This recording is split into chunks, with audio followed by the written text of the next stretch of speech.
ቀዶ ጥገና የሌለበት ሂሳብ በቀላል ቆጠራ የሚቆምበትና በአረብ ብረት ግፊት የሚሰበርበትን ዓለም አስቡት። ይህ የጥንቷ ህንድ አብዮታዊ ዕውቀት ሥርዓቶችን ከማግኘቱ በፊት የአብዛኛው የዓለም እውነታ ነበር። ይህንን ውርስ በመረዳት አንዱ ሂሳብ ነው። በ5ኛው ክፍለ ዘመን የሂሳብ ሊቅ ብርሃማጉፕታ ዜሮን እንደ ቦታ ያዥ ብቻ ሳይሆን የታሪክን ሂደት በመቀየር የራሱ ንብረቶች ያሉት ቁጥር እንደሆነ የገለጸው የመጀመሪያው ነው። በዚህ መሠረት የአስርዮሽ ቦታ ሴት ሥርዓት ውስብስብ ስሌቶችን በቀላሉ ለማከናወን አስችሏል።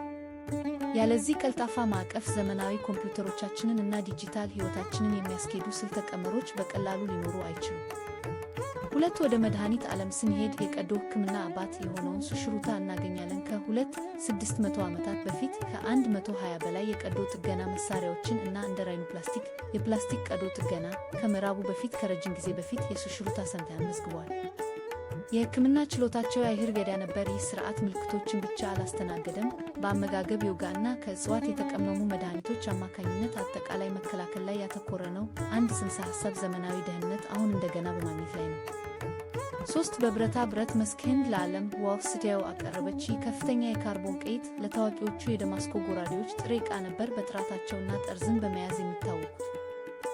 4 ይህን ሰፊ የእውቀት ውቅያኖስ ለመጠበቅ ህንድ በዓለም የመጀመሪያ የሆኑትን እንደ ናላንዳ እና ታክሲላ ያሉ የመኖሪያ ዩኒቨርሲቲዎችን አቋቋመች። እነዚህ ተቋማት እንደ የጥንቱ ዓለም አይቪ ሊጎች ሆነው ሲሰሩ ከዓለም ዙሪያ ምሁራን ይስባሉ።